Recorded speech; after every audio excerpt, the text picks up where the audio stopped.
4, 3, 2.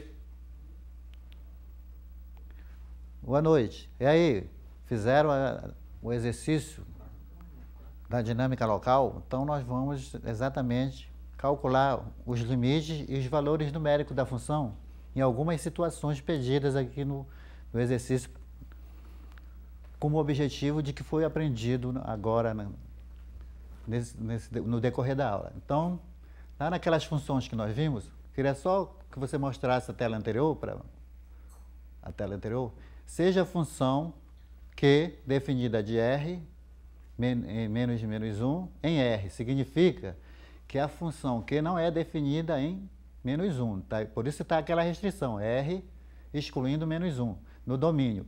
E o contradomínio R. Tal que a função Q de x, ela está sendo descrita por três sentenças. A primeira sentença, x² menos x, representa uma parábola com a concavidade voltada para cima, se x menor que 1 e x diferente de menos 1. Então, observe que, quando nós descrevermos a parábola aí na primeira sentença, x² menos x, nós temos que observar o lado em que ela vai ser descrita. Para o x menor que 1, quer dizer, ela vai aparecer para valores menores do que 1 lá no domínio. E em x diferente de menos 1 vai haver uma interrupção, vai haver um furo lá na parábola, porque ela não é definida em menos 1. A outra sentença é descrita por uma função constante, que é de x igual a 2.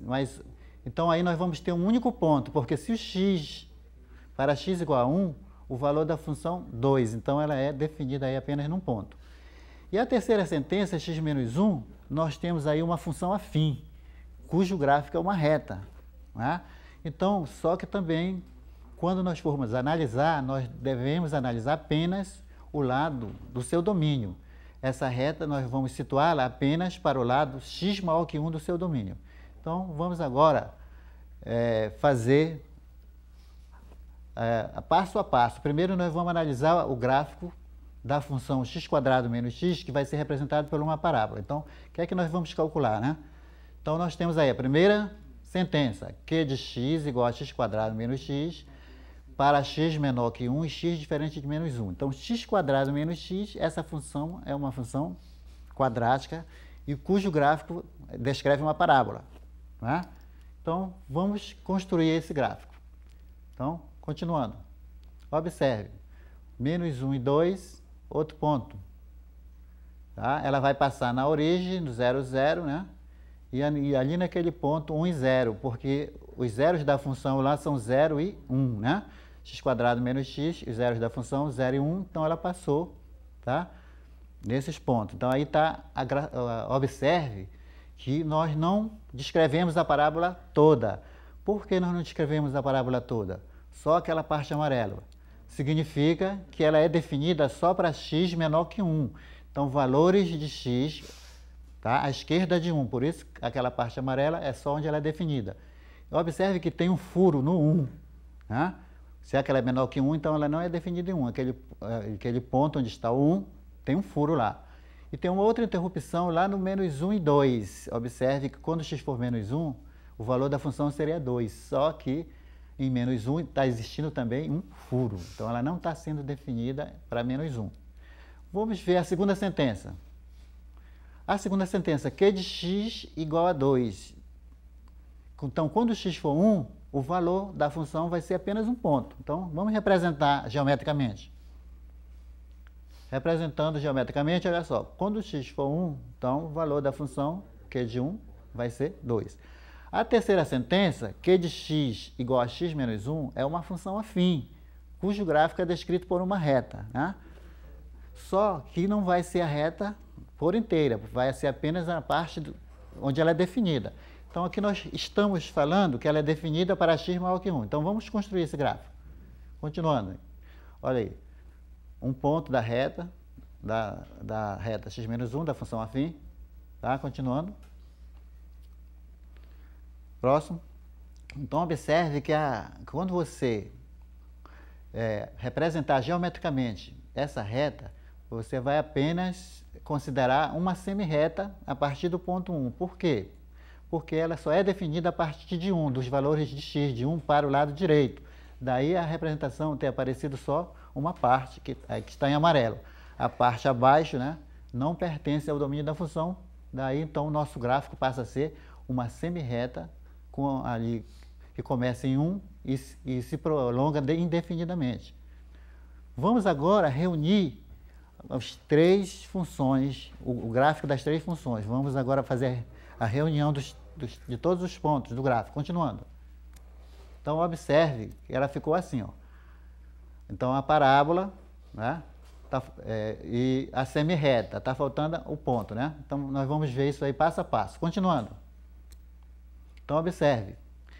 Ali, o Q de 1, né, nós queremos saber o Q de 1. Então, observe que a função é definida em 1. Ó, aquele ponto azul lá em cima, ele tá, como é que se diz? Ele está alertando que a função é definida naquele ponto. Então, Q de 1 é quanto? 2. Então, vamos lá. Então, o valor da função no ponto 1 é 2. Ela é definida em 1. Agora, nós queremos calcular o limite dessa função quando x se aproxima de 1. Olhem só lá. Lá no gráfico da função, ó, tem duas setas em verde se aproximando do ponto 1. Tá? Observe que quando o x se aproxima de 1, tanto pela esquerda como pela direita, representado lá pelas duas setinhas verdes, né, os valores da função estão se aproximando de 0. Correto? Então, o limite dessa função, quando o x se aproxima de 1, vai ser 0. Agora, observe na letra C, lá representada pelaquela função afim, né? Que é a função x menos 1 é uma função afim que é representada pela semi-reta, porque ela só é definida para x menor que 1. Então, como nós queremos calcular o valor da função no ponto 4, então nós vamos substituir normalmente ali, calcular o valor numérico da função no ponto 4, né? Por que a gente escolheu essa função para calcular? Porque exatamente o 4 está no domínio dessa função, né? O Q de x. Então, qual o valor dessa função? Então, agora observe que o valor numérico daquela função afim, x menos 1, para x igual a 4, foi 3. Agora que nós calculamos o valor numérico, nós queremos saber qual o limite dessa função quando x se aproxima de 4, pela esquerda e pela direita, simultaneamente, né? Então, observe a seta em verde também se aproximando de 4, tanto pela esquerda como pela direita. Certo? Então, o que é que nós percebemos? Que quando x se aproxima de 4, tanto pela esquerda como pela direita, os valores da função, ó, tem umas duas setas em marrom lá em cima, se aproximando do 3.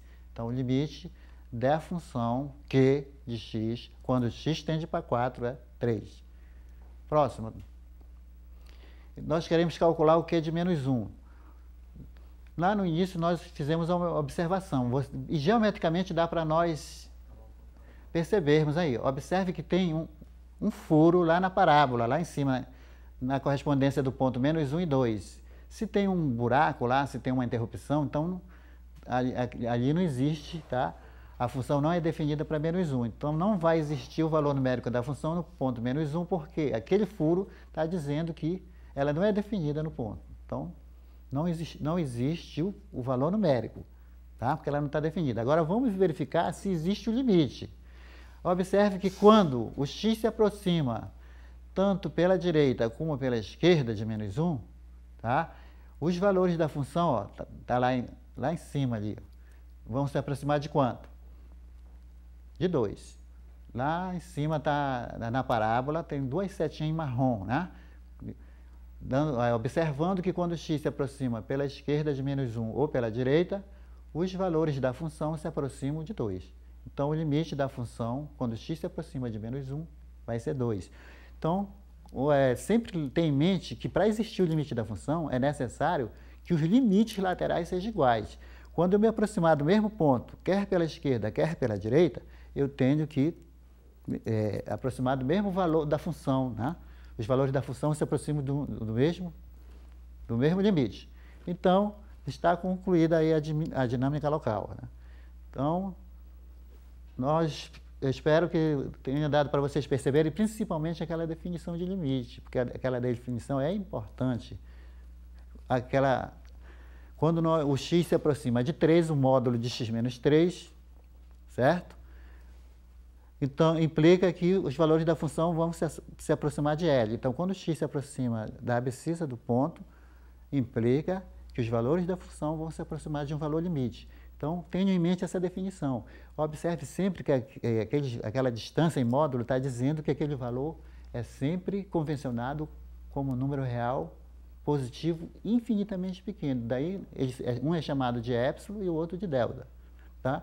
Espero que vocês tenham conseguido acompanhar essa definição mais precisa do limite. Então, uma boa noite para vocês e que amanhã a gente retorne aqui com mais energia. Fique com Deus.